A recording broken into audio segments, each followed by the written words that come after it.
Before we dive in, drop a quick hi in the comments. It may seem small, but trust me, it really helps YouTube share this story with more sci-fi fans like us. I'd love to see who's watching. We nuked the planet to kill him. The signal came back with 2 words: try again. Ambassador Vrelk of the Chictari stood rigid at the foot of the throne, his antennae drawn low in submission, his black mandibles clenched tight in what his species considered respectful fear. The words hung in the chamber like a corpse, twisting from a frayed rope. The throne creaked as the almighty Kraken leaned forward. His thick, reptilian frame shifted with the sound of bone grinding on metal. Armor plates slammed against each other as he moved, crude, heavy, and built for killing, not ceremony. His tail cracked against the floor like a whip. He was angry, and when Kraken got angry, something usually died. Vrelk didn't dare flinch. A single human, on a single rock. You dropped fire from orbit, burned everything that breathes, and you tell me he's alive? Everything stopped. Even the lights seemed afraid to flicker. The Chictari aides lining the wall didn't move, didn't breathe. Vrelk lowered his gaze.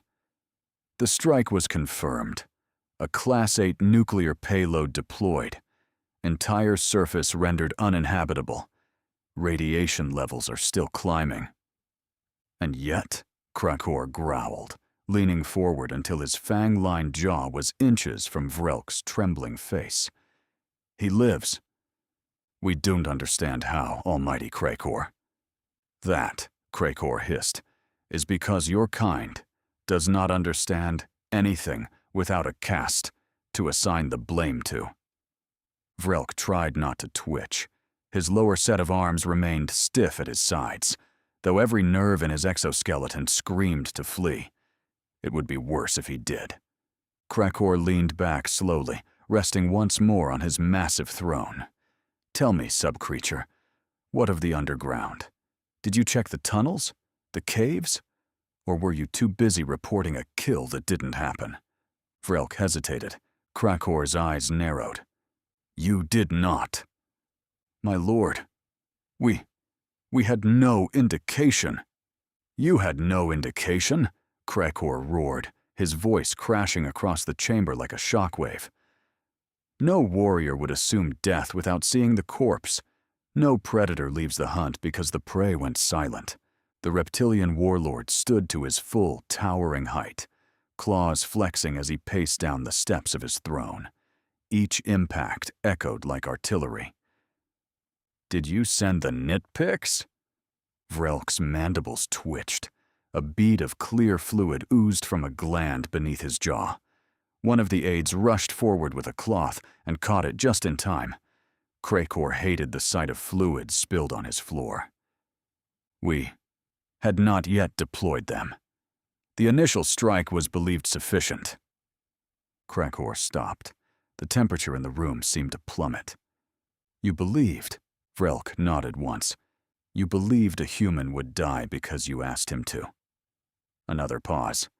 Then, low, terrible laughter. I'm glad your mood has improved, my lord, Vrelk said quietly, antennae twitching in hope. Kraken stepped close, towering over him. Stupid creature, he said, fangs bared.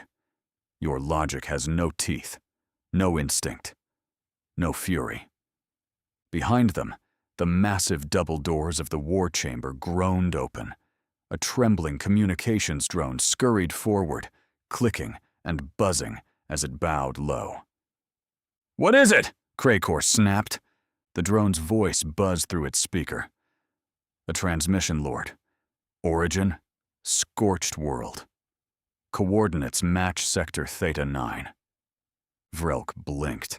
Almighty Kraken froze. I already know, you useless scrap pile, he growled. Out of my sight. Kraken turned toward the star map. His voice dropped, heavy and low. Play it again. A different drone, embedded in the room's central pillar, obeyed. The transmission filled the chamber. No encryption. No code. Just 2 words, burned into the static like a scar across the stars. Try again. Almighty Kraken stared at the blinking light, his claws clenched. And somewhere, beneath the crust of that ruined world, something moved 4 hours earlier. Dante Stryx leaned against the reinforced console of a half-lit war room, arms crossed, half listening, half annoyed.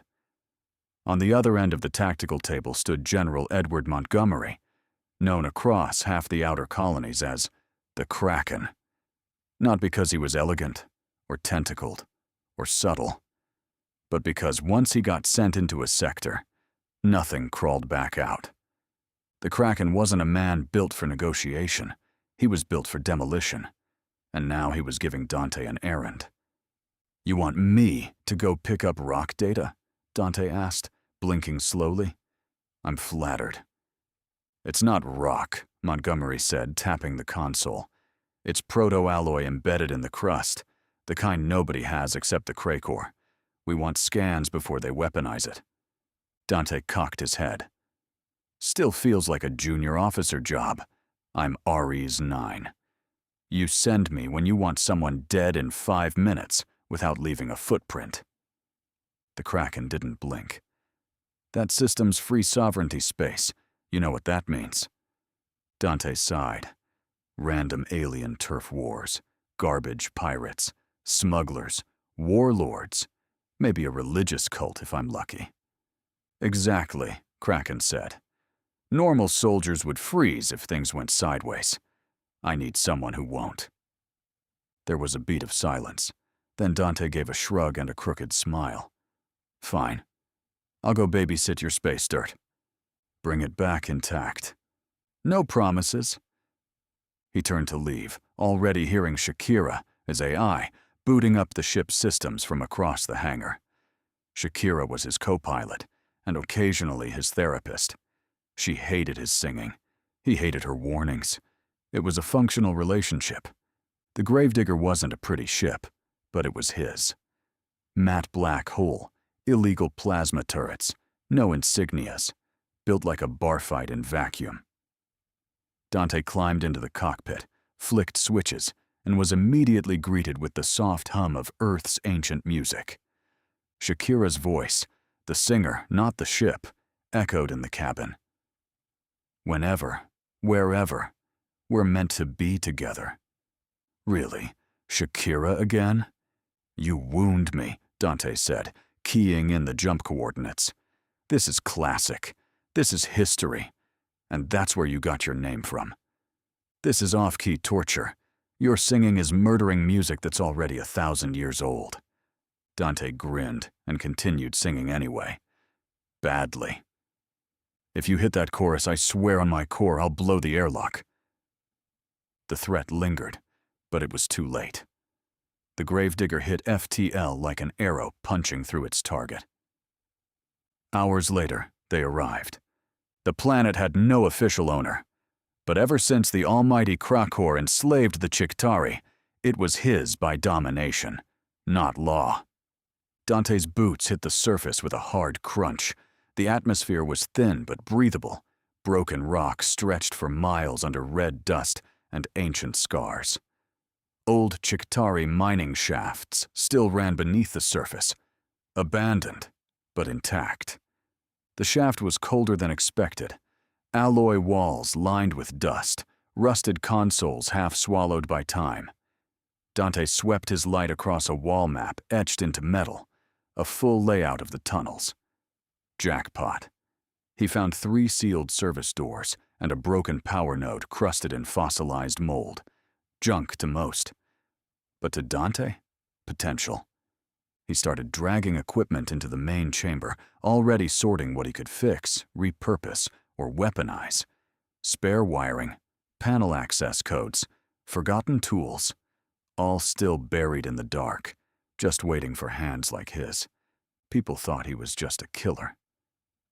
But give him scrap and a socket wrench, he'd build you a war.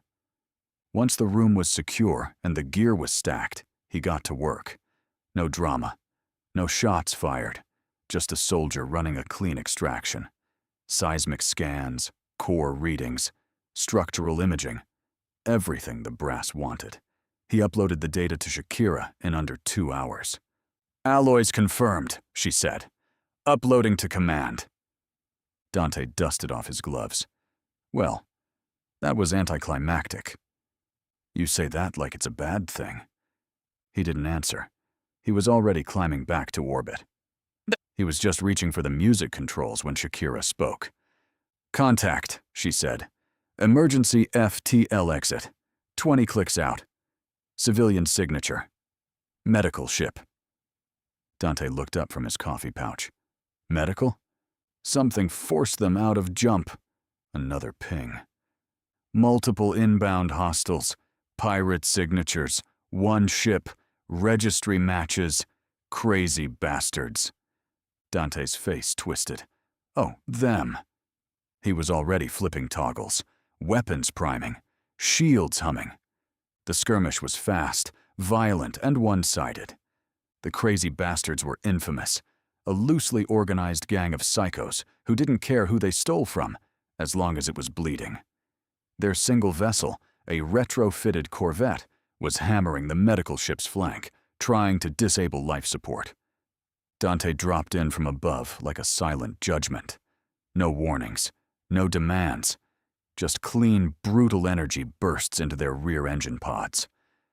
"They're turning to engage," Shakira warned. "I hope so." They never got the chance. He disabled their core, then sliced them apart one section at a time. When the medical ship finally limped away into FTL, Dante was already smoking and venting fuel from 2 ruptured points. "Damage report?" he asked. "Hull integrity at 41%. Reactor shielding compromised. Nav array offline. You're a flying coffin." "Romantic," he muttered. "Can you land us?" "Define land." "Anywhere, not space." "Nearest planetary body, the one showing on your scanner." "Kraken controlled." Of course, it wasn't a landing. It was a controlled crash. The gravedigger slammed down 100 meters from the shaft entrance, skidding across broken rock and hitting hard enough to fold the rear struts. By rights, Dante should have been paced. But the crash seat was reinforced with bone dampeners, and his internal bracing system kept his spine from folding like a chair. His injured arm was another story, though. Shakira fizzled and died halfway through the descent. He rebooted her once the sparks stopped flying. "We're alive?" she asked. Her voice came through, groggy and glitching. "We're lucky. That shaft absorbed most of the impact. But you'll need a week to fix this." "I only need 3 hours." "To fix the ship?" he asked. "No, to fix your arm." His left forearm was out of alignment, bone still intact, but the skeletal plating was misaligned. He wrenched it back into place, following Shakira instructions with a grunt and some choice curses. After 3 hours, he could finally check out his surroundings. The shaft walls were old, Chictari engineering, all hex-lined steel and air-stabilized corridors. He sealed himself into a storage chamber 2 levels down. Radiation couldn't touch him here. Neither could their satellites. For the next 30 minutes, he checked equipment, patched his suit, drank stale water from the reserves, and tried not to laugh at how stupid the day had become. Then Shakira came back online with a chime. "Incoming energy spike." He paused. "What kind of spike?" "Orbital signature. It's a payload. Class 8 nuclear. Detonation in 30 seconds. Dante blinked. "They dropped a nuke?" "Correct." He looked up at the cave ceiling. "Wow, little overkill, don't you think?" "They seem invested." The floor shook. The shaft walls groaned. For 10 full seconds, the planet screamed like it was dying. Then, silence. Smoke. Dust. Dimming emergency lights. He stood up, brushed ash off his shoulder, and rolled his neck. "Damage report?" he asked. "Ship's buried. Communications array fried. Life support stable. Radiation levels lethal. On the surface. Figures. He walked to the one console still active. The transmitter. Short range only. He keyed in a frequency. No encryption. No code. Just 2 words. Try again. Try again. The message hissed into silence, echoing once more through the chamber like a curse the stars themselves refused to erase. Ambassador Vrelk dared not move. None of them did. The almighty Kraken remained still for 3 long, unbearable seconds. Then he stood, slowly. The sound of his armor rising was like metal plates grinding over bone. The drone that delivered the message hovered in place, still projecting a blinking red icon. Still alive. Still speaking. Kraken turned. Did I ask it to repeat? The chamber shuddered. The drone, as if realizing its sin too late, let out a final chirp. Try again. Kraken's clawed hand slammed through it, splitting its core in half. Sparks! Smoke! A hiss like a dying animal! He turned toward Vrelk. You told me the human was dead. You said the payload would leave nothing. Vrelk's second set of hands trembled behind his back. I attempted to warn you, almighty Kraken. You attempted nothing. You obeyed slowly and reported late. Vrelk opened his mouth again, datapad in hand. Kraken wasn't listening. He was already moving to the war table. He's underground. So be it. Send in the nitpicks. But my lord, flood the shafts. Bleed the tunnels dry. I want him melted from the inside out. Below, deep beneath the scorched surface, Dante was in the middle of improving his low transmitter for a long-range transmission when the walls began to vibrate. Not from an explosion, not from tectonics. Buzzing. Like a hive. Dante froze, pulse steady but breath sharp. He could feel it through his boots, like something chewing its way through steel. Shakira, what the hell is that? Motion sensors lighting up like a fireworks parade, she said. Multiple heat signatures. Small, fast. Biological with mech traces. He grabbed the only working rifle he'd patched together from shaft scrap, then moved toward the tunnel bend. How many? Too many. The hum was rising, layered, rhythmic, almost patterned, like a sound check before a murder. Shakira, give me something. What are we dealing with? Analyzing, she said. Nitpicks. Another gift from the Kraken. Her voice started glitching. Matching. Sonic resonance detected. Comparing patterns. Now would be good. Cross-referencing. Oh no. Oh no, what? I know how to stop them. But you're not going to like it. Tell me. You're singing. Dante blinked. Excuse me. Their swarm behavior's coordinated by vibrational resonance. The frequency you hit when you sang, poorly, matches a neural disruption threshold in their biomechanical swarm link. Wait, are you saying I'm their kryptonite? Yes. Your voice is a biological weapon. May the stars have mercy. The buzzing got louder. The first nitpick skittered into view. Small, crab-like things with stingers like heated needles and servo legs that clicked in unison. Play it, Dante said. Dante, I recorded that to shame you, not to save your life. Play it anyway. She triggered the external broadcast. Through the jagged speaker array of the half-crushed gravedigger came the sound of Dante Stryx belting out ancient earth pop, off-key, loud. We never, wherever. The nitpicks froze mid-charge, twitched. One let out a shriek, then another. Then, pop, like overcooked fruit. Then another burst. Then 5 more.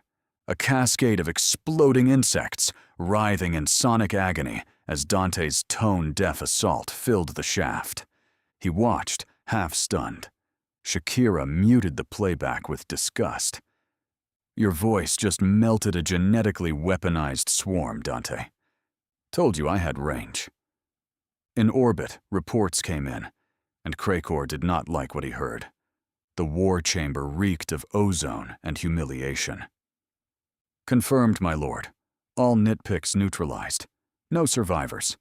Acoustic overload detected prior to detonation. Source: unclear." Almighty Kraken stood before the tactical holotable, claws flexing so hard the bone beneath his scales cracked. His nostrils flared as the AI drone beside him finished its report. He didn't respond. His breathing deepened. Muscles in his jaw twitched. He stared at the projection of the shaft where his swarm had gone silent. "Acoustic overload?" "Yes, Lord." Audio interference at a frequency that disrupted swarm cohesion. Data integrity suggests intentional broadcast. Kraken turned to the drone. "You're telling me a sound killed them?" The drone hesitated. "Yes, Lord." "From a human?" Another pause. Then All-Might Kraken's tail lashed sideways and obliterated the drone against the obsidian wall. Sparks scattered. Aides flinched. He turned, slow, menacing, toward Vrelk. "You, insect. Explain." Vrelk had already been shaking. Now he was trembling like his joints would snap. "The human, my lord. He is not a civilian. His name is Dante Stryx. Augmented Recon. Unit Ares 9. You knew this. I attempted to inform you earlier, but..." "Silence." Kraken's eyes narrowed into slits. The name echoed in his mind like acid on metal. Dante. He stared at the holomap, then turned to his personal console. "Ship AI. Contact Commander Montgomery. Now." "Secure line requested. Confirm authority." "I am the All-Might Kraken. My authority is the line." The system obeyed. A flicker. Then a secure channel opened, and the unmistakable face of General Edward Montgomery, the Kraken, filled the projection. He was sipping something that might have been coffee, in direct violation of every unspoken rule of war etiquette.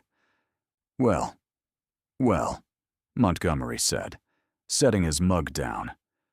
"Commander Kraken, to what do I owe the displeasure?" Kraken's eyes narrowed. "It's Almighty Kraken, and one of your humans is trespassing in my domain." Montgomery tilted his head. "Your domain? You mean the planet you stole from the Chiktari 50 cycles ago? That one?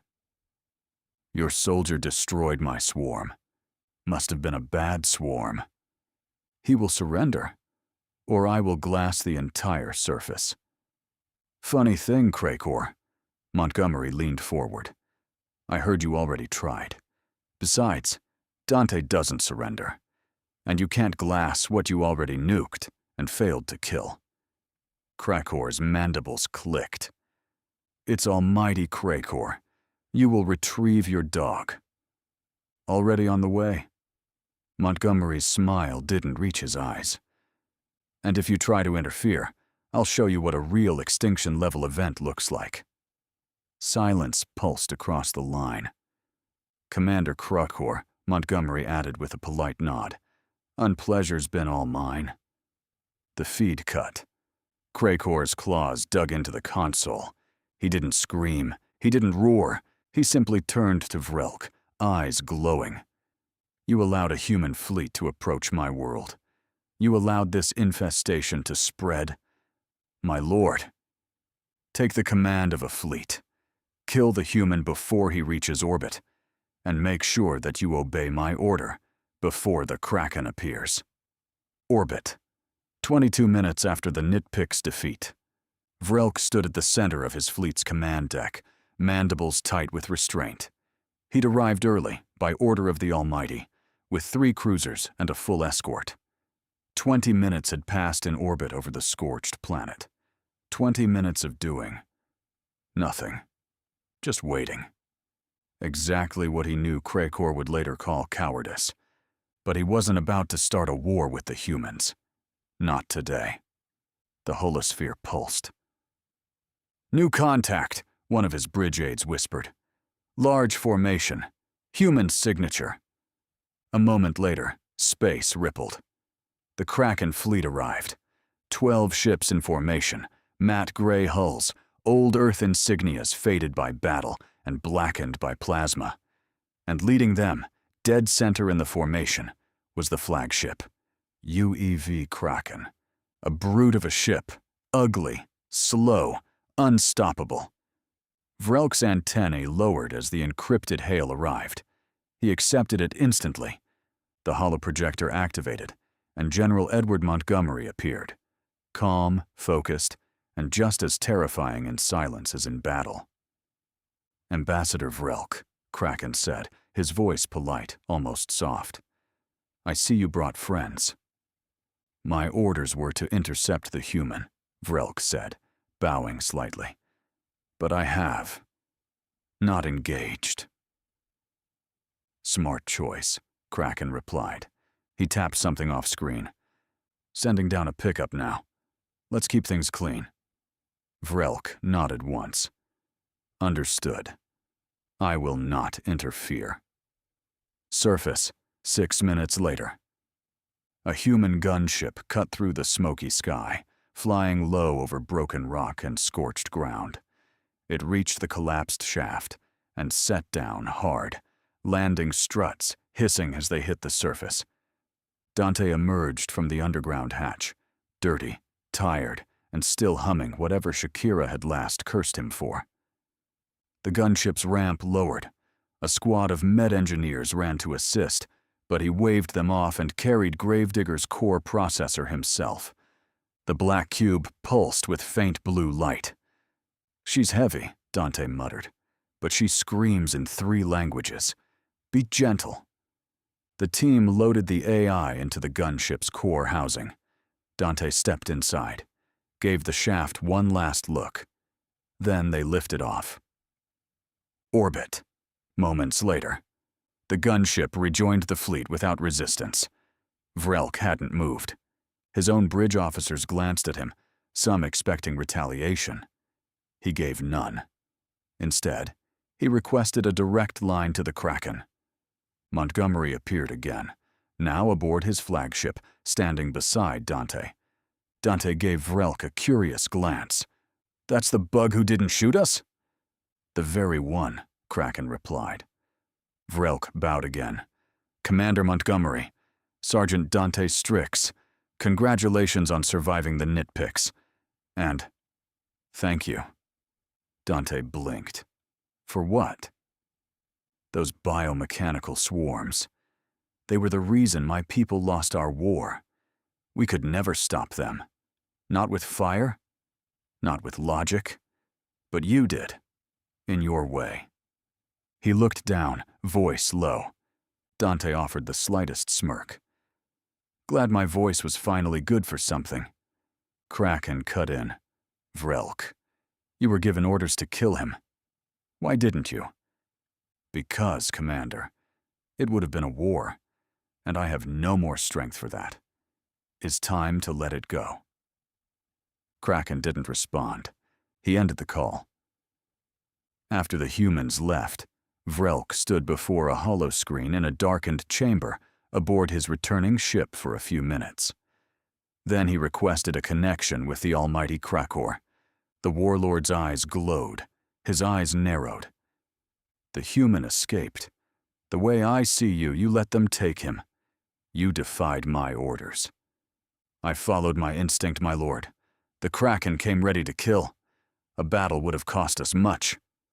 Kraken leaned forward. "You mean, it would have cost you?" Vrelk did not reply. "You let them take my prisoner. And now, we look weak." Silence. You are no longer useful to me. My lord, please, You are hereby reassigned to the glacial garden. The screen went black. Vrelk stood in silence. The chamber around him felt 10 degrees colder already. The transport didn't land so much as shove him out. Vrelk hit the snow hard, the impact sending a dull ache through all 4 limbs. His breath crystallized the moment it left his mandibles. The wind bit into his joints, slow, gnawing, not lethal. Not yet. But he could feel it, settling in, the way it crept under his plating. This wasn't exile, it was erosion. The glacial garden stretched before him in all directions, a vast white graveyard under a pale green sun. There were no walls, no guards, just the cold and silence. Not even a farewell transmission from Krakor. Not that he'd expected one. A faint blue light blinked in the distance, half buried in snow. The outpost. He walked. Inside the outpost, the door opened with a shriek. Old hydraulics, barely maintained. Vrelk stepped into recycled air thick with sterilizer and rust. 3 Chiktari sat inside, gathered around a flickering console. A few other species lingered in the shadows, silent, thin, half forgotten. He'd assumed only Chiktari were exiled here. Apparently not. None stood. None saluted. One of them, a massive, cracked-shelled male with dimmed ocular ridges, slowly turned to him. "You're early," he rasped. "Good. We needed a replacement." Vrelk straightened his posture, still trying to adjust to the chill in his limbs. "I wasn't told I'd be joining others." "You're not," the old one said. "You're replacing one." He coughed once, a dry, rasping sound, and gestured to a station across the room. "Name's Rent. I ran the seismic logs. Now you do." Vrelk hesitated. "That's all." Rent looked at him. "We are not prisoners, not soldiers, no longer threats or assets. We are maintenance." He paused. "Until we freeze." The others returned to their work, silent, mechanical, resigned. Rent kept watching him. "You'll feel it soon," he said. "The garden gets in your blood. Not fast, not loud. Just deeper. Every cycle. Until it finds the part of you that matters most. And then it kills that too." He coughed again and returned to his terminal. Vrelk found his seat. No orders. No mission. Just ice and waiting. Unity Spire, Council Sector. The Unity Spire wasn't made for comfort. It was made for spectacle. Stretching from the crust of the neutral moon into low orbit, the structure pierced the stars like a blade. Metal, crystal, and reinforced politics. Inside, entire species shuffled past each other in diplomatic silence, each wearing robes, armor, or symbiotic organisms that screamed importance. Dante hated it already. He walked 3 paces behind Montgomery, fully armored and fully bored. No weapons allowed, technically. That just meant none they could detect. Shakira's voice buzzed in his ear. "You sure were invited. You didn't wear the robe. If I ever wear a robe, shoot me." "With what?" "You're unarmed. Don't tempt me to improvise." Kraken didn't speak, but Dante could see his shoulders tense just slightly. He was listening. He always was. They approached the grand hall, a colossal chamber lit by suspended star mirrors and punctuated by rows of ambassadors on tiered platforms. The council session started a few minutes later. A representative from the Asari species, glass-skinned, translucent nervous system, droned through procedural complaints about trade violations. Dante stopped listening after the first minute, but when the floor yielded to a new voice, cold, deep, and entirely too smug, he straightened. Almighty Krakor stood in person, Draped in ceremonial war armor, his claws polished to obsidian sheen, he moved with the confidence of someone who expected the galaxy to make room. Flanked by 2 silent honor guards and several minor species clearly pledging their allegiance to him, he took the floor like it was already his. "Members of the Council," Kraken boomed, every word shaped for volume, not humility. "One of my worlds was violated by a human agent. A genetically tailored swarm, designed for subterranean defense, was destroyed by what appears to be acoustic interference, a sound weapon." Gasps and murmurs. Kraken wasn't finished. "This is a violation of Treaty 9C, human biological experimentation, territorial aggression. The Kraken Dominion calls for sanctions and stands ready to enforce them." Dante muttered. "He's really saying my singing was a war crime." "I'd agree, but for diplomatic reasons I'll stay silent," Montgomery said. More murmurs. A few delegates seemed to nod at almighty Kraken. He was already working the room. Subtle glances, nods from smaller factions clearly looking to align themselves with his growing dominance. Then Kraken stepped forward. "General Edward Montgomery, representing the Earth Concordat." He didn't raise his voice. Didn't need to. "One operative, a solo recon unit, on a planet you nuked. He survived. You didn't. Now you're here trying to legislate your embarrassment into a galactic incident." Kraken's eyes narrowed, but he said nothing yet. Montgomery went on. "You want sanctions? Earn them. You want war? Start it. But don't pretend your empire of chains is the victim here." A pause. "You brought fire. He brought noise. I'd call it a fair trade. He trespassed. He lived. Something your elite swarm couldn't do." The room stirred. Tension snapped like a taut cable. The council chair called for a recess, but the damage was done. Kraken turned without another word and walked back to his seat, surrounded by his allies. Montgomery leaned toward Dante. "We just made his list." "Pretty sure I was already on it," Dante muttered. The UEV Kraken drifted through deep void, silent except for the faint hum of post-council tension. Dante leaned back in his chair, boots up, helmet off, drinking something that might have been coffee if brewed by a war criminal. "Next time you drag me to a diplomatic summit," he muttered, "I'm bringing a flamethrower." The Kraken, standing at the forward console, didn't turn. "And I'll bring earplugs." Shakira's voice crackled in Dante's neural link. "Scanning encrypted comm records from orbit. I found something strange." Dante sighed. "You fought a swarm with a love song. Define strange." A pause. "I'm picking up your voice." Dante blinked. "Okay, rude. Not your voice now. A recording. Low bandwidth echo embedded in background noise. Audio signature matches your off-key assault from the shaft." The Kraken turned slightly. "Why would your voice be bouncing around encrypted comm logs?" "Because," Shakira said slowly, "someone piggybacked a data stream onto the song." She paused. "Dante, they used your terrible singing as a delivery system." Dante squinted at the console.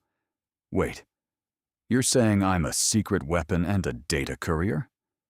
"No," Shakira deadpanned. "You're just loud. But whoever sent this was smart." Lines of data scrolled across her projection. Maps, charts, biosignatures, seismic readings. Then, microbacteria. Genetically unknown. Thermal resistant. Photosynthetic under green radiation. Lifespan impact. Exponential. Dante leaned forward. "That's from the glacial garden?" Shakira's voice was quiet. "Confirmed." Then a second file appeared. A message. No signature. Just audio. One voice. Familiar. "To the human who sings louder than death, I hope you understand this better than they will." The Kraken nodded. Vrelk. Dante sat upright.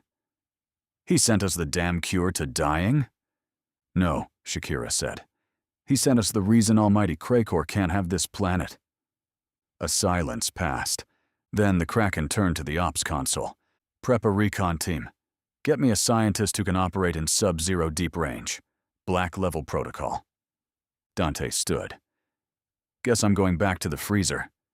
Of course, Shakira muttered. Hell is too warm for you anyway.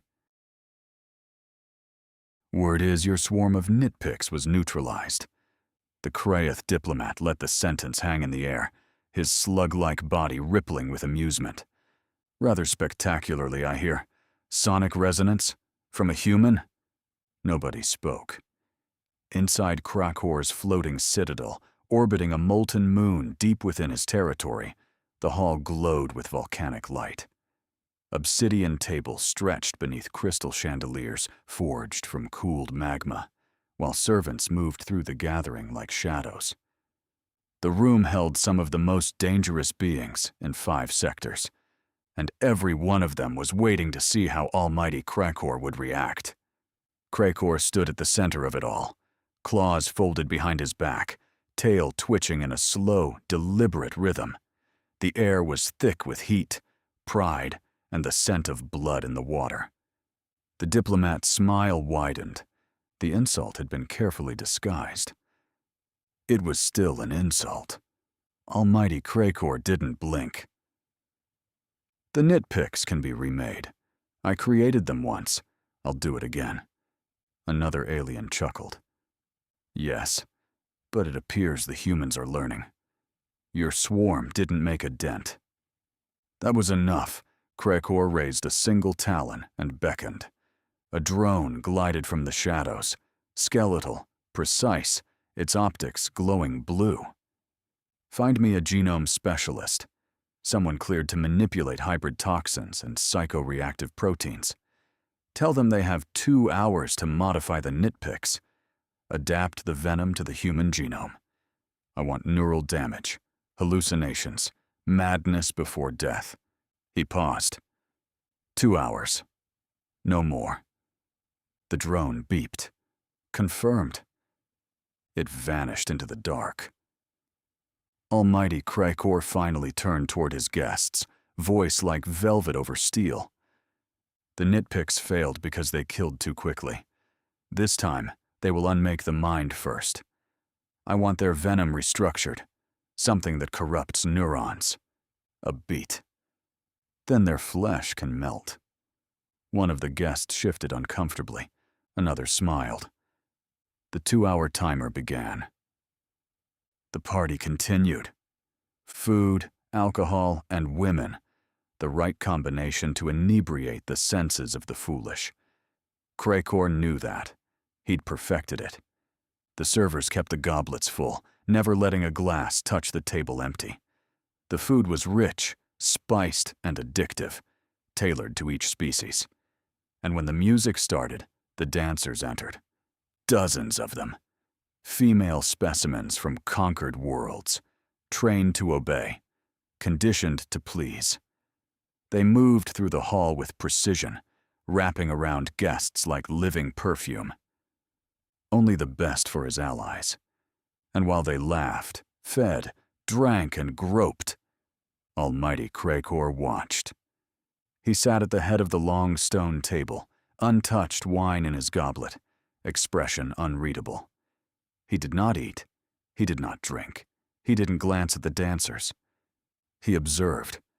Who drank the fastest? Who stared the longest? Who reached for power through indulgence instead of strategy? He wasn't here to celebrate. He was here to catalog weakness. And the moment the drone returned, the room fell silent. Conversations died. Laughter choked off. Even the dancers froze mid-motion, sensing the shift in atmosphere. The drone hovered into the center of the hall, then projected the image. A hunched, cybernetically wired Chictari biologist with half a face of plated steel and teeth too human. The prototype is ready. Modified biomech swarm. The neurotoxin's been engineered to target human genomes. Test results show rapid psychological decay, hallucinations, paranoia, motor dysfunction. Within minutes, internal liquefaction follows, but at a slower rate. As requested, a slow, conscious death. Kraken's eyes gleamed. And resistance? Minimal. Humans are stubborn, but fragile. Short lifespans, even shorter minds. The scientist paused, uneasy.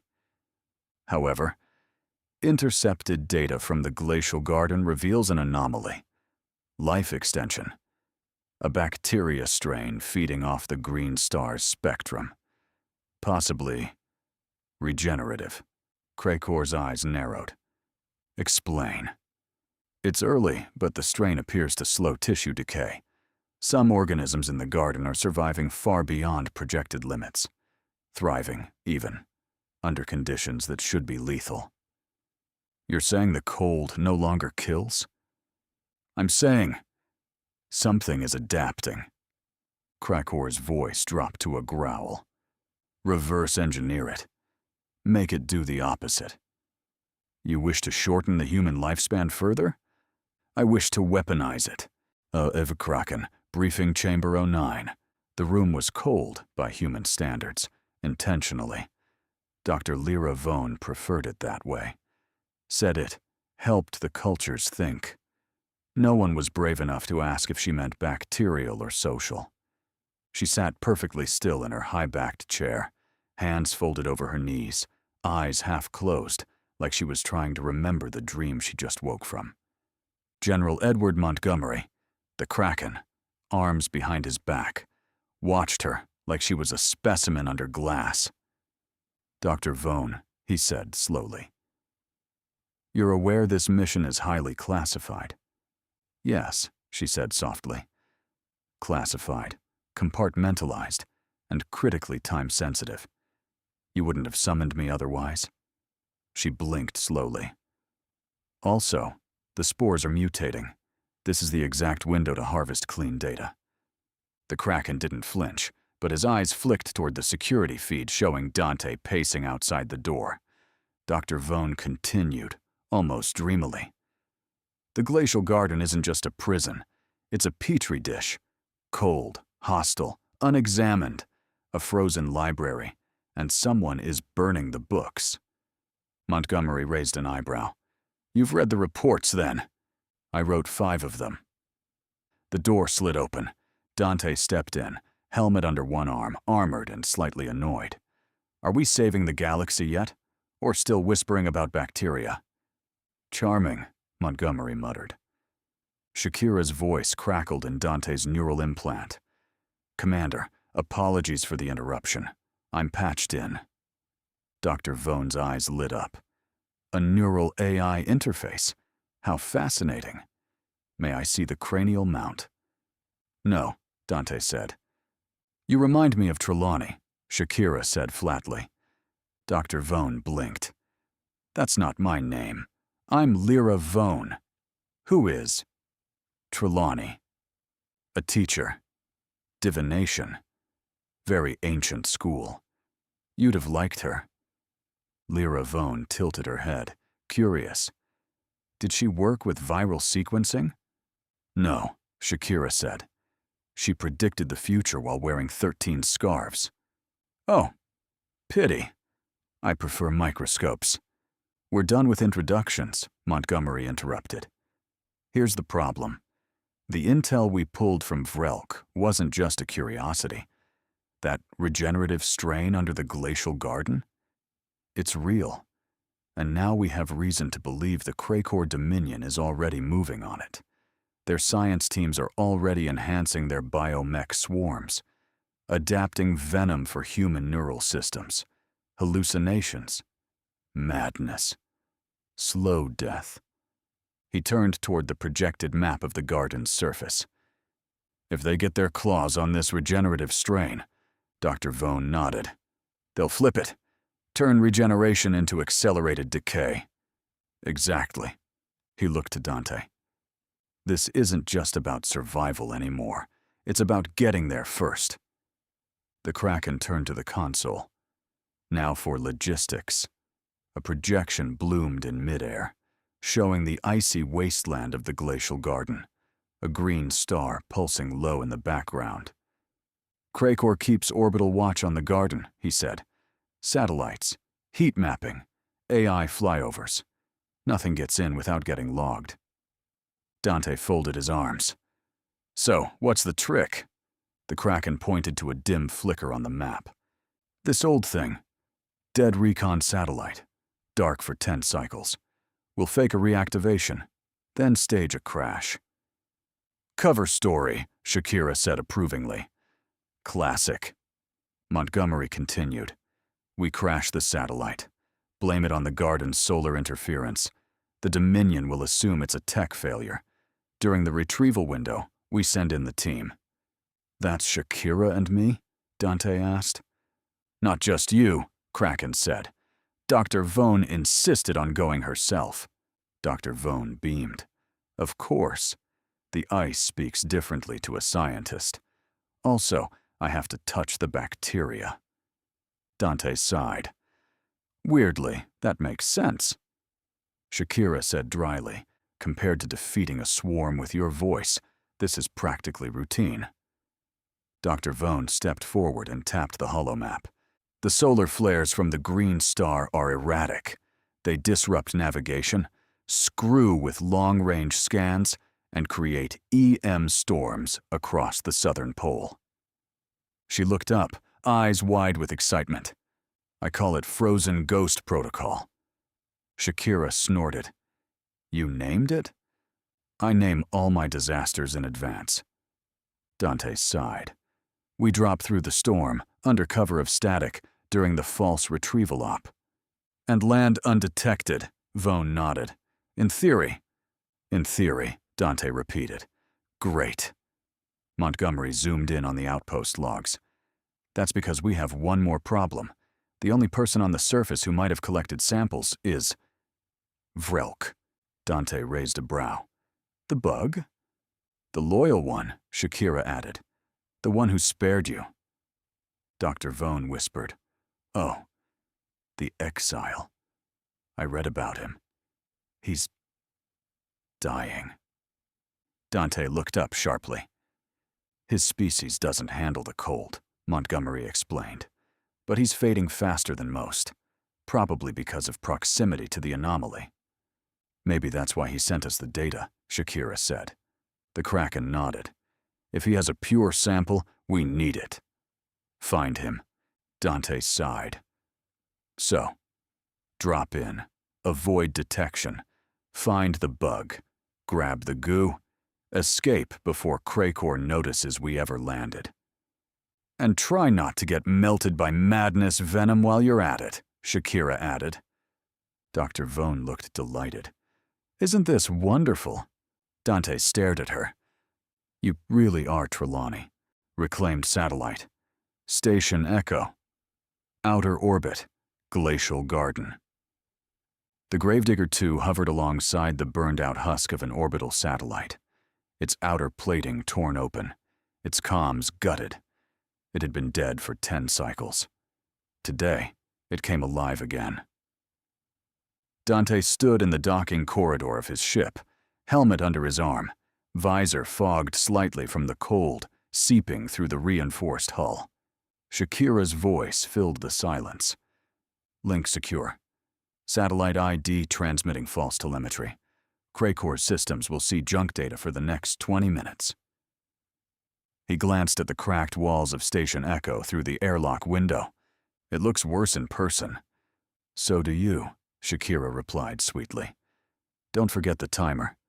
The solar interference from the green star gives us exactly one blackout window, 20 minutes before the Dominion surveillance grid resets. Copy that, Dante muttered. Drop us low. Inside the cockpit, Dr. Lyra Vone adjusted the cryo-stabilizer unit strapped to her back. She wasn't wearing body armor, only a modified vacuum suit lined with sensors and hardened gloves. Her hair was pulled into a crooked bun. She was smiling. I've always wanted to touch a living cryogenic bacterium. I wrote a poem about it once. Did it rhyme? Dante asked. Everything rhymes if you're lonely enough. He blinked. Fair. The descent pod rattled to life. Beneath them, the glacial garden waited, a white, bladed tomb under a sick green sky. Contact in 40 seconds, Shakira said. Outpost coordinates are narrow, no active beacon, but based on seismic log echoes, the structure is still standing. You're sure Vrelk's in there? He logged a transmission 3 days ago, faint, encrypted. Coordinates match the relay tower in the southern pole sector. He's in the outpost, or what's left of it. Dante checked his sidearm. Illegal, unregistered, and hidden behind 3 layers of alloy. Let's bring our favorite exile home. Glacial garden. Surface drop. They hit hard. Snow blasted up in all directions, the drop pod crunching through layers of frost and crystallized ash. The green sun above blinked behind a thick curtain of solar haze. Dante shoved open the hatch. Cold slammed into him like a wall of knives. Eyes up, he muttered, stepping onto the snow. You feel that? Dr. Vone stepped out behind him, visor lighting the dark ice. The bacteria is alive. It's everywhere. The snow is humming. Less humming, more walking. They moved quickly across the cracked surface. The outpost tower was visible now, skeletal, leaning slightly, windows dark, half buried in snowdrift. One side had collapsed entirely. Dante's boots crunched against brittle ice as they reached the door. It was already open. Inside the outpost, the corridor smelled like freeze-dried metal and old blood. Flickering panels cast stuttering light across the walls. Bundled cables dangled from the ceiling like torn arteries. In the corner, an emergency beacon flashed red, forgotten. Then, a voice. Weak. Repeating. Cycle log, 44.002. Anomaly shift, Delta 3. Anomaly shift, Delta 3. They turned the corner into what had once been a command chamber. Now, no more than frozen ruin. Vrelk sat slumped at a console, legs folded beneath him, his breathing shallow. His mandibles twitched every few seconds. His chitin had lost its shine. Cracks lined his plating. Frost had formed across one side of his face. But he was alive. He looked up and saw Dante. His eyes flickered with recognition. A flash of something. Not fear. Not even surprise. Relief. Stryx, he rasped. You came back. Dante stepped forward. You didn't kill me. This makes us friends. Vrelk tried to chuckle, but it came out as a wheeze. Tell the stars, I didn't betray them. Then his body buckled forward. Dr. Vone was already moving. His core temperature's collapsing, heart rate erratic, neural degradation. He's minutes from permanent damage. Can you stabilize him? No, not here. She yanked the cryo-stabilizer off her back and locked it to Vrelk's chest. Lights flickered as cold vapor hissed into the unit. I can induce a coma, preserve brain function, stop cell death. Do it. She inserted the compound. Monitors beeped. Coma initiated. Life signs dropping, stabilizing. Neural map preserved. Vrelk's breathing slowed. His expression, just before unconsciousness, was calm. She waited until the final vitals leveled. Then she moved through the ruined lab like she'd lived there. He kept it hidden, she muttered. He knew they were listening. Behind a fallen bulkhead, she pried open a cryo box. Inside, a single glass vial, faintly glowing, swimming with the regenerative strain. Her eyes widened. It's perfect. Then bag it. We're out of time. They sprinted across the snow. Solar flares danced overhead like veins of light cracking the sky open. The outpost behind them was swallowed by wind. Shakira's voice screamed through the comms. 3 minutes till the blackout ends. If you're not in orbit by then, we're moving! They reached the pod and shoved Vrelk's cryo unit inside. The door slammed shut.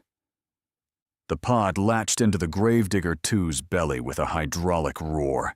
Heat surged through the corridors as the engines fired just beneath radar signature. Shakira came online in full. Surveillance grid waking up in 5 seconds. Are we clear? Of course. I never doubted us, she replied. Hours later, human outpost, temporary medbay. Vrelk floated in the suspension pod. Silent. Stable. Dr. Vone sat at a nearby console, typing so fast her fingers were blurred. He recorded everything, she whispered. Seismic logs, protein breakdowns, mutation accelerants. This isn't just science. This is memory. Dante opened a secured comm. Stryx to command. Mission successful. Vrelk's in cryo. We've got the sample. Waiting for next.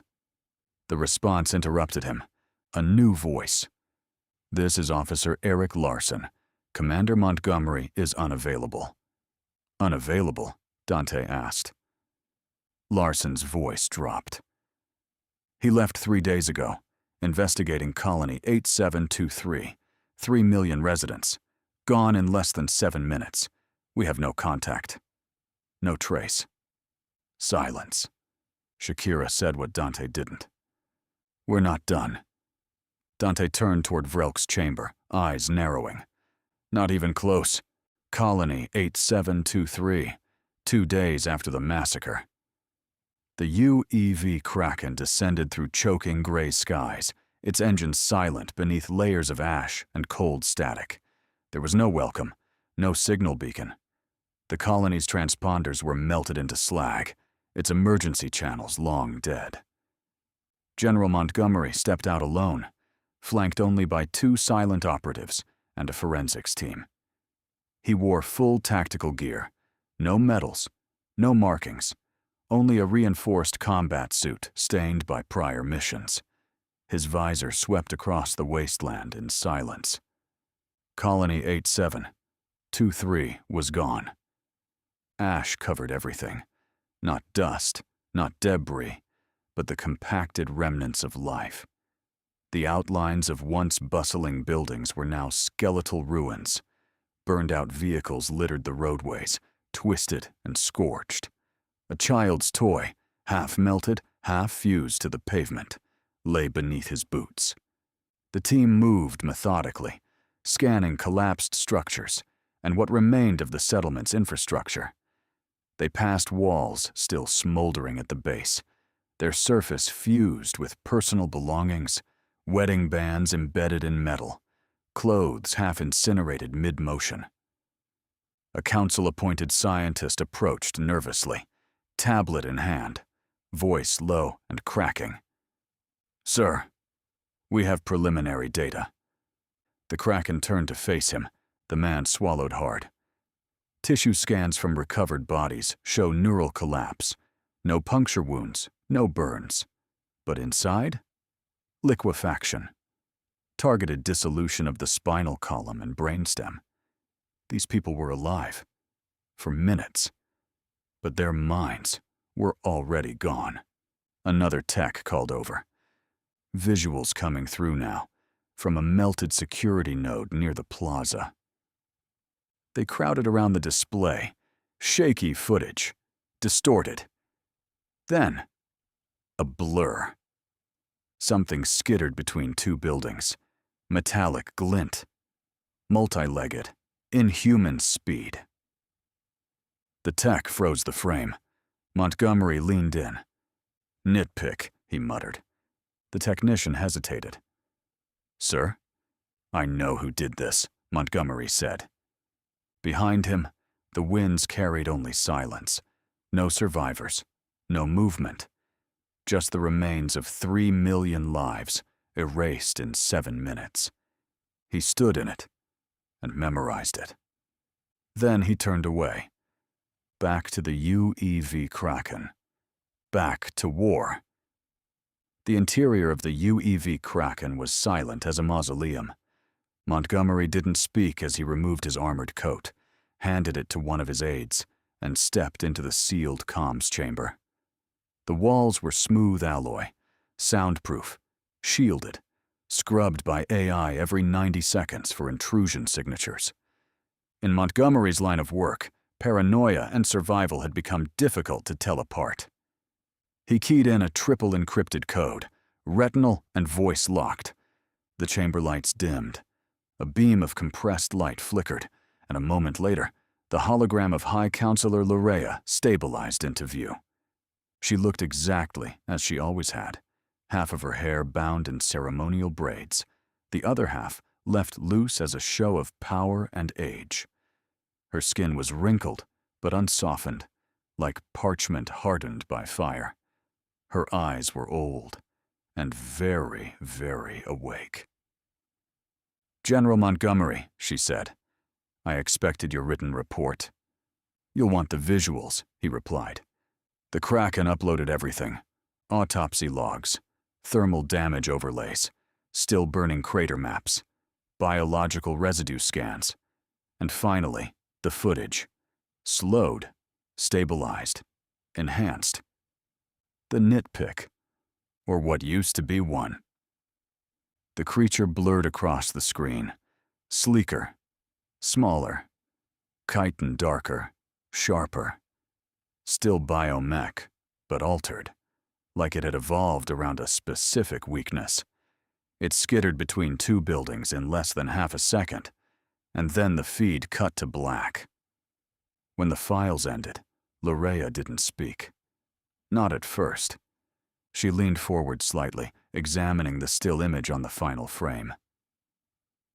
"This wasn't random," the Kraken said. "It wasn't even an act of war. This was a field test."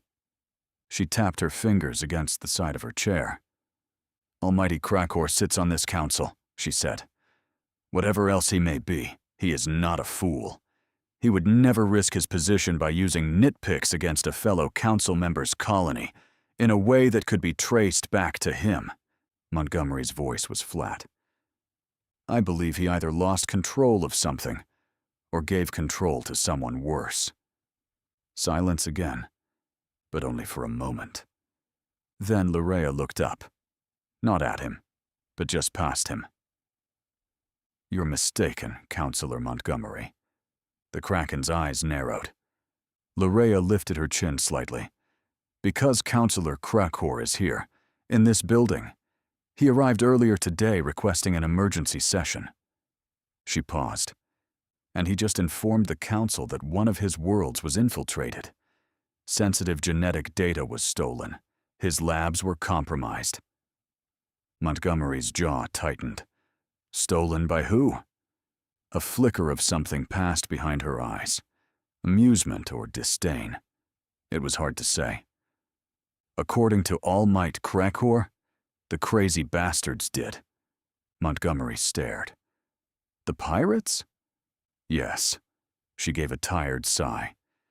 "He claims they've been operating without oversight, that they invaded one of his restricted planets, accessed bioweapon vaults, and stole pre-production samples of his nitpick strain.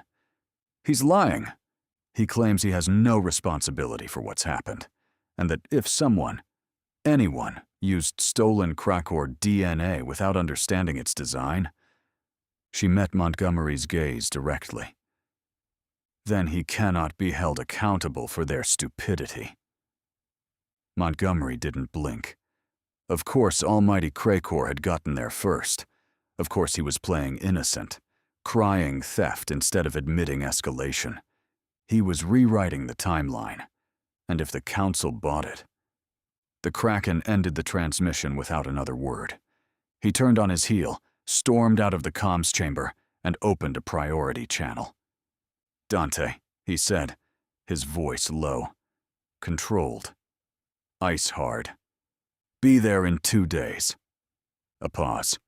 "We need to talk." Neutral zone, rim system. Pirate stronghold, Nemenor Prime. 3 days after the colony, 8723 massacre. The war began at sunrise, or what passed for sunrise on a world choked in ash. The pirate planet of Nemenor Prime, once a smuggler's paradise of sulfur winds and buried vault cities, woke to the sight of the UEV Kraken descending from orbit. It didn't announce itself. It didn't negotiate.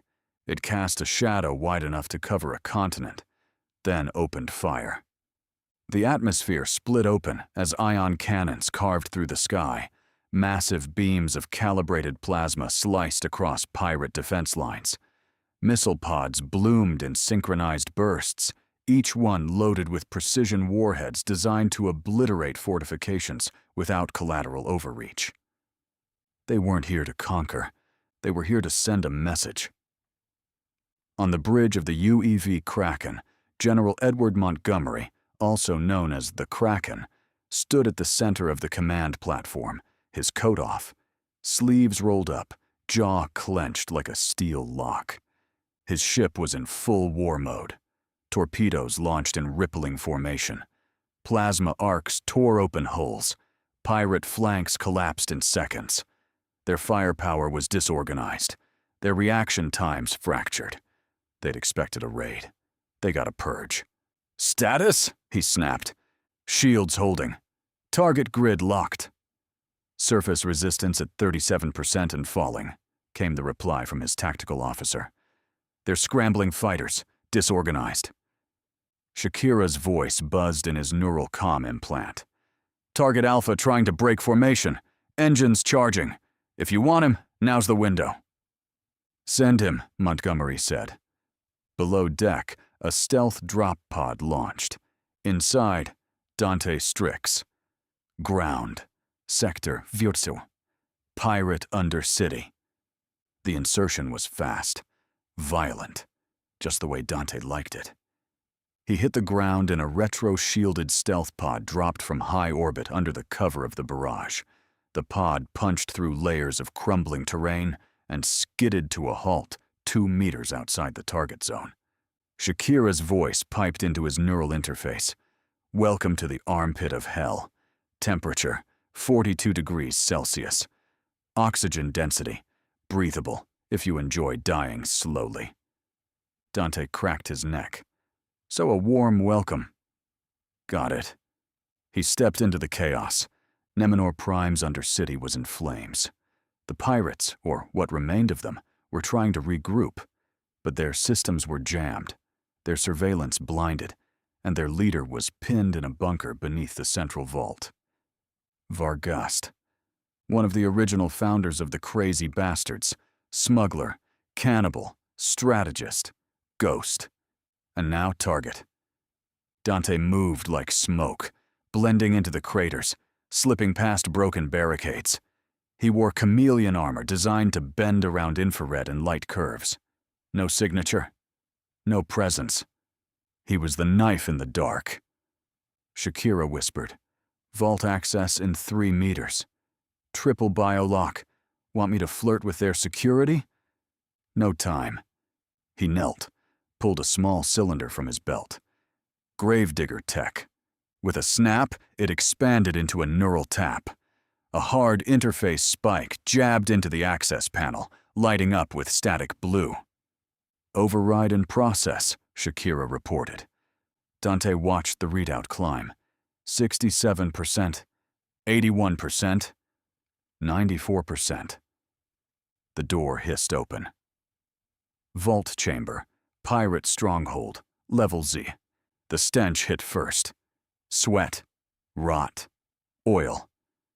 Then the sound, mechanical breathing, and the occasional wheeze of pain. Varghast was there, sprawled on a throne of scrap metal and bones. His right arm was a prosthetic, bolted on crooked.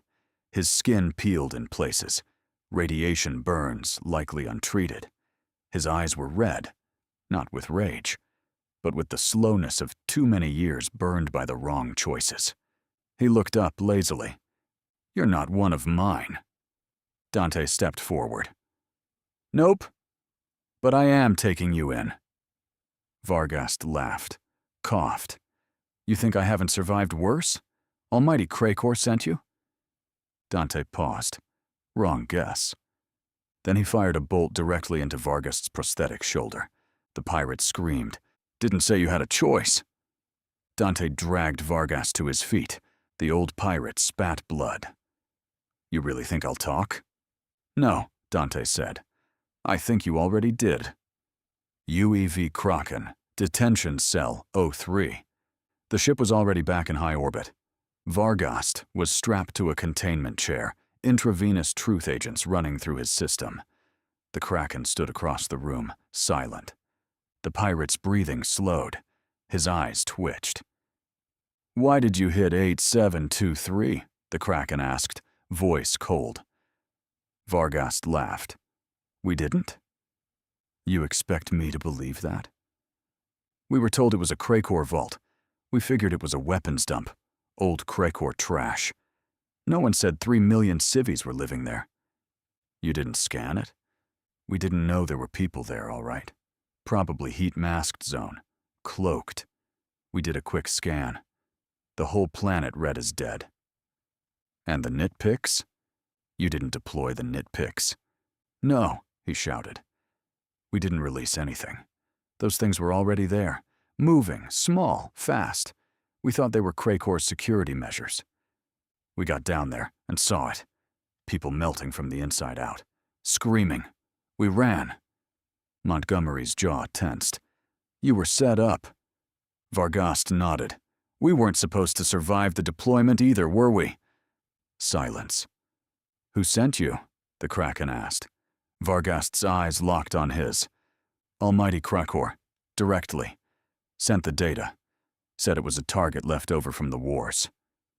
Montgomery nodded and stepped out of the chamber. You, HFY Kraken, command deck, secure channel. The Kraken didn't hesitate. He connected directly to the High Counselor's emergency line. Lurea's image appeared, weary and sharp as ever. Counselor Montgomery, she began. I assume the war crimes report will be arriving soon? I'm not sending a report, Kraken said. I'm sending a warning. He uploaded the full transcript of the interrogation, the confession, the raw, unfiltered footage of nitpicks skittering through burning homes and human screams echoing in static. This was Kraken's doing. He planned it, armed it, then blamed it on the pirate factions he knew wouldn't survive long enough to speak. Lurea's face went pale. But, he said, the Kraken cut her off. I don't care what he said. You have the truth now. He ended the call. Then he opened another channel. Dante, meet me in 2 days. Bring Vone. A pause. We end this. UEV Kraken. Secure Bay Theta. 2 days after Nemenor Prime. The doors hissed open. General Montgomery, the Kraken, stepped into the lab with his usual measured gait, but his eyes were already scanning the scene ahead. Dante stood off to the side, arms crossed, looking equal parts impressed and concerned. Shakira's interface hovered nearby, pulsing with low light. And at the center of it all, Dr. Lyra Vone. Hair tangled like she'd been caught in a wind tunnel, lab coat stained with protein gel, dust, and what looked suspiciously like alien blood. Her eyes were wide, pupils dilated, her skin pale, dry, and she was talking. We recalibrated the synthesis through indirect polymerase extension, not the traditional route, obviously, and achieved full cellular uptake in less than 3 minutes, though admittedly that was in vitro. Montgomery raised a brow. Is she okay? She hasn't slept in 48 hours, Dante said flatly.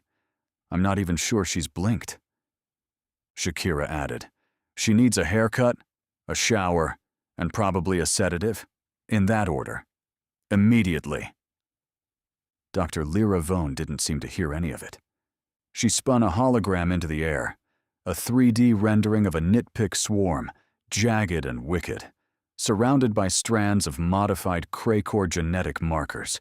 The species, not the warlord, she added. This is the new sequence, fully mapped. We based it on Vrelk's deconstruction of the original swarm, but I isolated the structural vulnerabilities in the Kraken genome. These nitpicks don't attack the nervous system like before.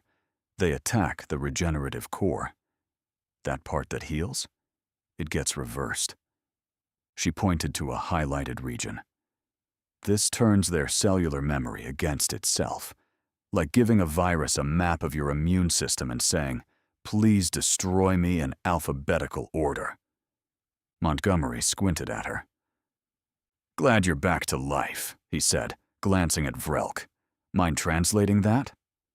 Vrelk, still thin and moving with a limp, stood tall beside her. His voice was low, flat, but perfectly clear. "She made new nitpicks. They kill Krakors." Dante let out a single laugh. "Thank you." Montgomery's attention snapped fully to Vrelk. "You're stable?" "Not fully," Vrelk said, "but functional." Shakira scanned him. He's telling the truth. Biometrics are clean. Cell damage down 78% from when we pulled him out. His tissues are still adapting, but the deterioration curve has reversed. Vrelk nodded slightly. "She restored function. Your species preserved mine." Montgomery stepped closer, searching the alien's face. "And now? My work now belongs to your cause." No emotion, no hesitation, no sense of debt, just a new programming, a shift in purpose. Montgomery understood the weight of that. He looked between them, the brilliant, disheveled, half-mad scientist and the quiet biomech engineer from a race bred to serve. Together, they'd built a weapon. Montgomery crossed to the hollow table. "Let's talk logistics. You said you have a location?" "Yes," Vrelk said.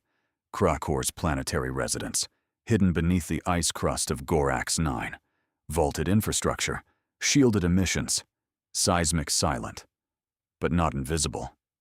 He pointed to a deep, dark region on the map, a tectonic fold the size of a continent. "That's where the primary research core is hidden, also where the central brood chamber is. You destroy that, and you destroy the line." "The nitpicks are bred there?" Dante asked. Vrelk nodded. "All of them." Montgomery folded his arms. "All right. Then we ended at the source." He turned to the others, but Vrelk spoke, voice low. "There are many slaves on Krakor's world. My people. Other races?" He hesitated. "What about them?" Montgomery met his eyes. Calm, certain. "That was the plan. A beat. We take the labs, burn the throne, and get them out." He pointed at Dante and Vone. "You two go with Vrelk. Shakira, support their drop. Get them in. Free the captives. Deploy the new nitpicks. When you're clear..." He turned to the viewport, his face hardening like steel. "I'll erase that planet from existence." Then, almost as an afterthought, but not really, he added, "Shakira, sedate Dr. Vone if you have to. She needs at least one nap before going to war." Shakira didn't miss a beat. "Already loading tranquilizer options, Commander. Lemon-scented." Silence fell. Then Dante grinned. "About time we finished what we started." 10 hours later, Gorax 9 system. The Gravedigger 2, with Shakira woven into its systems like a digital ghost, dropped from orbit like a shadow. Stealth systems online. Heat dampeners calibrated. The ship drifted over the ice shelf in near-perfect silence. Inside, Dr. Vone checked her instruments obsessively. Vrelk, seated across from her, worked in tandem. No words, just perfect mutual understanding. They moved like twin minds, grafted together by pure research momentum. "I calibrated the dispersal nozzle," she murmured. Adjust the protein mesh, or it will clog, Vrelk said. I already did. You missed position 3. Vaughn blinked. I did miss position 3. Dante watched from the hatchway, arms crossed. You two realize this is terrifying, right? No answer. He smirked. Figures. Shakira chimed in. 20 meters to insertion point. 1 minute to breach. Copy, Dante said. Everyone prepped? Prepped, Vaughn whispered, adjusting a needle array. Vrelk closed his eyes. Ready. Ground team deployment. Ice Vault Complex. The breach was silent. Dante dropped first, landing in crouch just beyond the containment grid.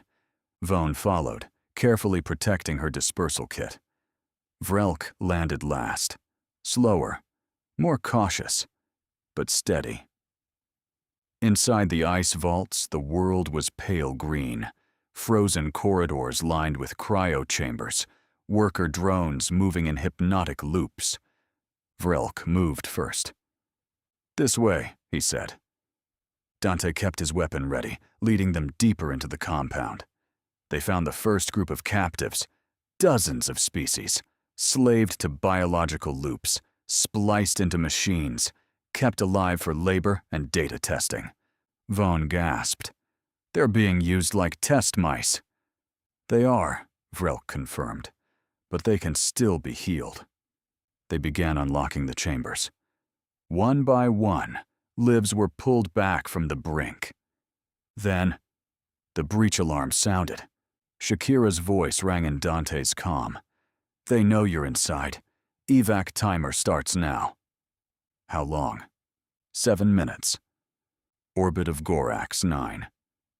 In orbit, Montgomery's fleet hung invisible above Gorax 9's polar shelf, every vessel cloaked in full-spectrum dampeners and running dark. The UEV Kraken drifted at its center like a spider in the heart of a web. No comms, no pings, not even a shadow on the enemy's sensors. Inside the command bridge, Montgomery watched the glacial terrain below stretch like a scar. Somewhere beneath it, Dante, Vaughn, Vrelk, and Shakira were liberating slaves from the vaults of the Kraken war machine. Status? He asked. Extraction in progress, came the reply. 36 captives on board. They're moving fast. Then came the warning. They've spotted the exfil, his tactical officer snapped. Atmospheric sensors just spiked. Defense grid is powering up. Auto response pattern initiated. Drop cloak. Full power. Show them who we are. With a sound like thunder turning inside out, the UEV Kraken unveiled itself. On Gorax 9, inside his private sanctum carved from obsidian and arrogance, the almighty Kraken's clawed hand twitched. A proximity drone floated near him, then blinked red. Alert. Atmospheric breach. Multiple unregistered vessels detected in high orbit. Primary signal.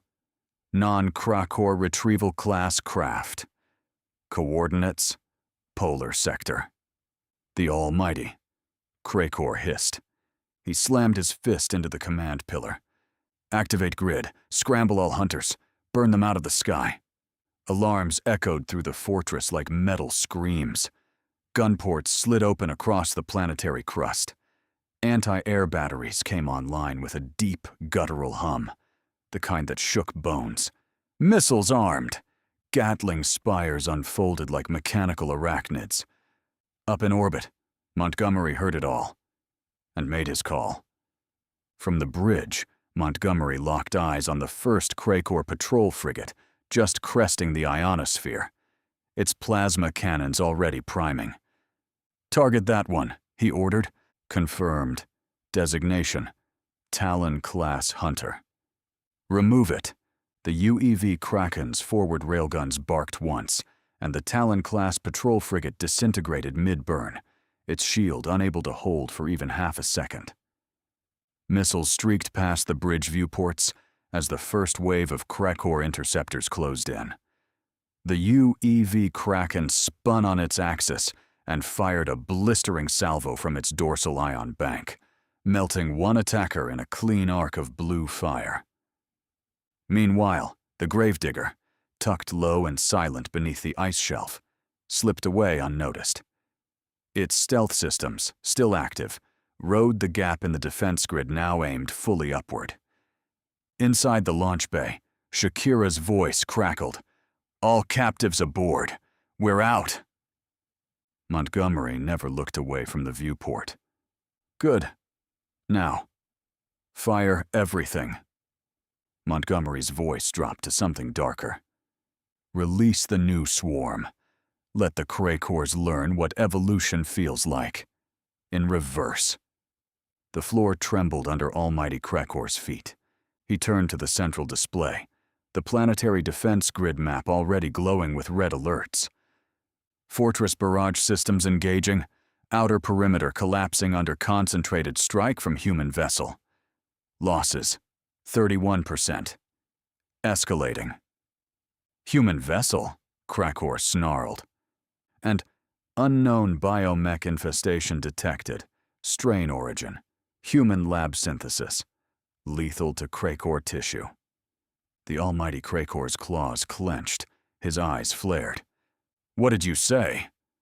The drone hesitated, then displayed a feed. Nitpicks, but not his. Mutated. Repurposed. Designed to kill his kind. Then the drone showed another visual. A warship, matte black, armed like a floating arsenal, hull lined with UED insignias, carving through his fleet with unmatched precision. "The Kraken," Almighty Krakor growled.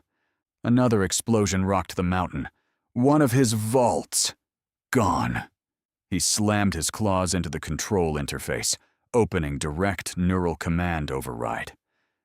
"Launch the hive swarm. Every ship. All of them." Outside, the sky over Gorax 9 lit up with madness. Swarms of Krakor vessels, sleek, segmented, and vicious, launched in coordinated waves. Montgomery's fleet responded with equal fury. Countermeasures, ECM pulses, and counter-barrage routines layered over live fire. Beams ripped across the sky like divine judgment. Plasma storms flared. Hulls screamed and fractured. Fire blossomed across orbit. Below, Gorax 9 burned. The UEV locked onto its final target. Montgomery's eyes were dark steel. Polar shelf, brood chamber. Fire the antimatter torpedo. His weapons officer didn't ask twice. The torpedo launched, silent, silver, and slow at first. Then, contact. The atmosphere ignited. The polar shelf cracked like glass. The vaults collapsed, one by one, detonating in a chain reaction of entropy and fire. With them, the Krakor's legacy. Ash, smoke, silence, but not the warlord. A single ship, deep black and shaped like a blade, blasted from the far side of the planet, disappearing into deep void space. 3 days later, General Montgomery, you are requested to appear before the Council. Lorea's voice echoed through the secure channel, clear and cold. Montgomery sat alone in his war room aboard the UEV Kraken. The tactical readouts had dimmed, the engines quieted to a low hum, yet his eyes remained cold, untouched by the stillness. "For what charge?" he asked. "Not a charge," Lorea replied, "but your retaliation cannot go unanswered." Montgomery leaned back in his chair, hands steepled beneath his chin. "I'll be there." And he did. He went alone. No honor guard, no fleet, no escort of drones or digital heralds, just the Kraken himself, walking the obsidian halls of the Galactic Council in absolute silence. And when he stood before the gathered leaders, those polished politicians, and slow-speaking bureaucrats, he didn't plead. He didn't justify. He simply told the truth. Earth doesn't regret it, he said, his voice steady and sharp. And we no longer wish to be part of this council. So your banishment means nothing. Murmurs rippled through the chamber. Lorea's brow furrowed, but she said nothing. Montgomery's tone never shifted. You all allowed Kraken to rise. You looked away while he enslaved entire species. We didn't. We burned him out of existence. So if that breaks your rules, he shrugged, then your rules were broken to begin with. He turned his back on them and walked out. That was how Earth left the Galactic Council. By choice, not shame. By the time Montgomery returned to his war room, the preparations were already underway. Key human settlements had been cloaked under full-spectrum distortion fields, untraceable, undetectable. Other colonies had begun the long journey toward deep space relocation. Their destination, an uncharted dark region beyond the galaxy, a stretch of space warped by a black hole cluster, where gravitational anomalies shredded most tracking arrays.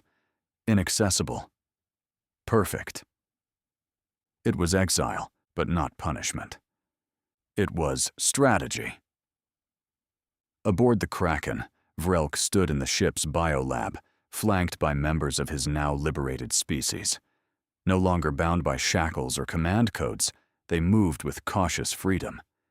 And yet, their posture remained deferential, curious, obedient.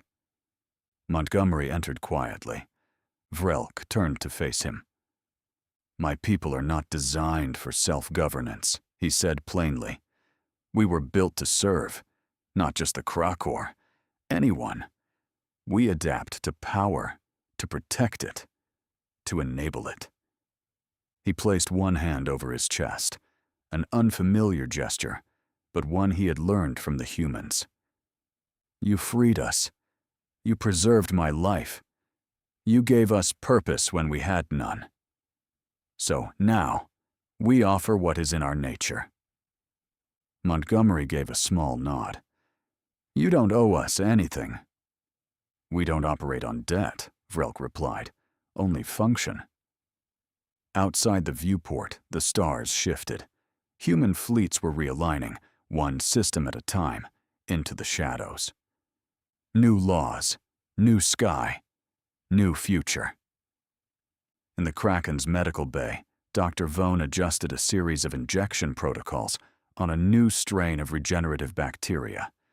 She looked pale but focused, her hair finally trimmed, her coat clean, but her eyes still burned with the same relentless intensity. Dante stood beside her, arms crossed.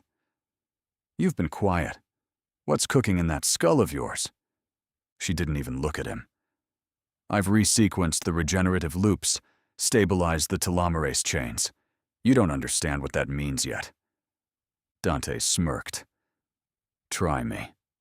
She finally looked up. It means human longevity is no longer theoretical.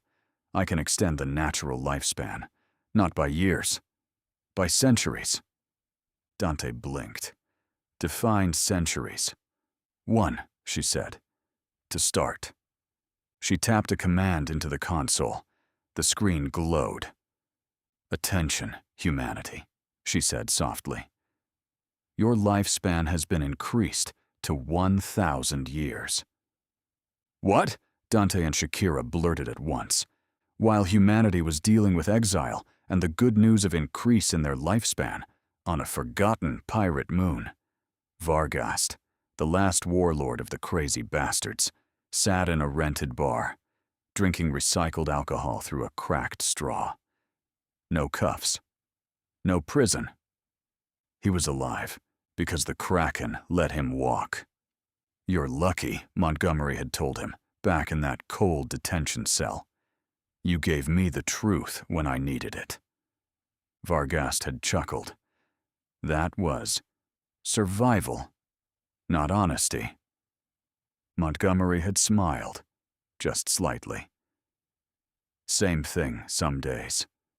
Varghast heard the news that Earth was gone. But he knew better. Humanity wasn't broken, wasn't lost. They had chosen exile over obedience, silence over compromise, shadows over chains.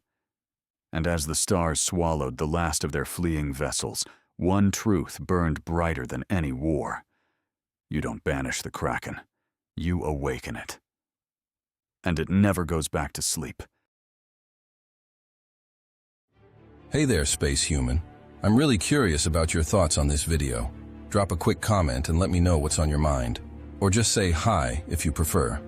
Either way, I'd love to hear from you. Also, remember to check the pinned comment. Trust me, it's worth a look. Oh, and one last thing. I've chosen another video for you to watch.